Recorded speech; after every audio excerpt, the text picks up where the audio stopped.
चालाक लोमड़ी और शेर। बहुत पुरानी बात है।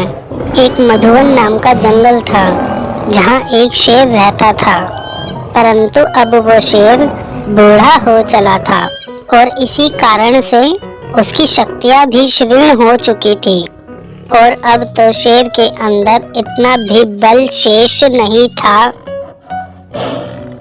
कि वो जंगल में जाकर किसी छोटे से जानवर का भी शिकार कर ले। और शेर की स्थिति इतनी ज्यादा गंभीर हो गई थी कि शेर के भूखे मरने की नौबत आ गई थी। तो एक दिन शेर अपनी गुफा में बैठा बैठा सोच रहा था, यदि ऐसा ही चलता रहा तो मेरी मौत तो निश्चित है। मुझे कोई न कोई उपाय तो सोचना होगा जिससे बैठे बैठाए भोजन की व्यवस्था हो सके। वह सोचने लगा और कुछ ही देर में उसे एक उपाय आ गया। तो शेर ने अपने दोस्त कौवे को बुलाया और फिर कौवे के सहारे शेर ने पूरे जंगल में अपने बीमार होने की झूठी खबर फैला दी। और जंगल के राजा शेर के बीमार होने की खबर सुनकर जंगल के सभी जानवर शेर के पास उसके हाल चाल पूछने के लिए पहुंचने लगे। और चालाक शेर तो इसी ताक में बैठा था और जैसे ही कोई जानवर शेर के हालचाल जानने के लिए शेर की गुफा में आता तो वो शेर उस जानवर पर हमला कर उसे मार देता और फिर पेट भर उसका मांस खाता।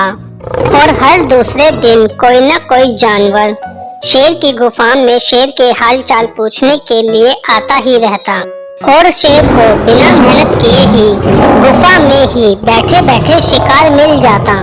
और अब तो शेर के दिन बड़े ही आराम से गुजरने लगे, क्योंकि अब शेर को शिकार करने के लिए जंगल में भटकने की कोई जरूरत नहीं थी। अरे क्योंकि अब तो उसे बिना मेहनत किए ही अपनी ही गुफा में बिना किसी मेहनत के भर पेट खाने को मिल जाता। और कुछ ही दिनों पहले जो शेर इतना ज्यादा कमजोर हो गया था, तो कुछ ही दिनों के बाद अब वो शेर एकदम तंदुरुस्त और हट्टा कट्टा हो गया था। एक सुबह उसे एक लोमड़ी देखने के लिए आई। लोमड़ी चालाक थी तो वो शेर की गुफा के अंदर नहीं गई, बल्कि वो तो गुफा के द्वार पर ही खड़ी हो गई। और उसने शेर से वहीं से पूछा, महाराज अब आपकी तबीयत कैसी है? क्या अब आपको अच्छा महसूस हो रहा है? कौन है मित्र, जरा अंदर तो आओ। मैं बीमार बूढ़ा शेर तुमसे मिलने के लिए बाहर तक नहीं आ सकता। अब तो मेरी दृष्टि भी बहुत कमजोर हो गई। यहाँ से तो मैं तुम्हें ठीक से देख भी नहीं सकता। अरे आओ, मेरे पास आओ और मुझसे आखिरी बार मिल लो। अरे अब तो मैं कुछ ही दिनों का मेहमान शेष हूँ। शेर ने तो लोमड़ी को बहुत फुसलाकर अपनी गुफा के अंदर बुलाने की बहुत कोशिश की, परंतु शेर के बोलते समय लोमड़ी बहुत ही ध्यान से गुफा के आसपास का नजारा ले रही थी।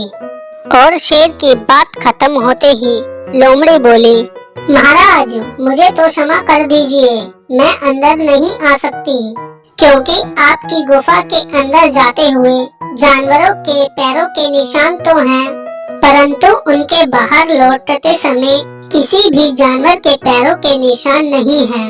और इसका अर्थ मैं जान चुकी हूँ, और सब कुछ जानते हुए भी मैं गुफा के अंदर आ जाऊँ, इतनी बड़ी तो पोपट नहीं हूँ।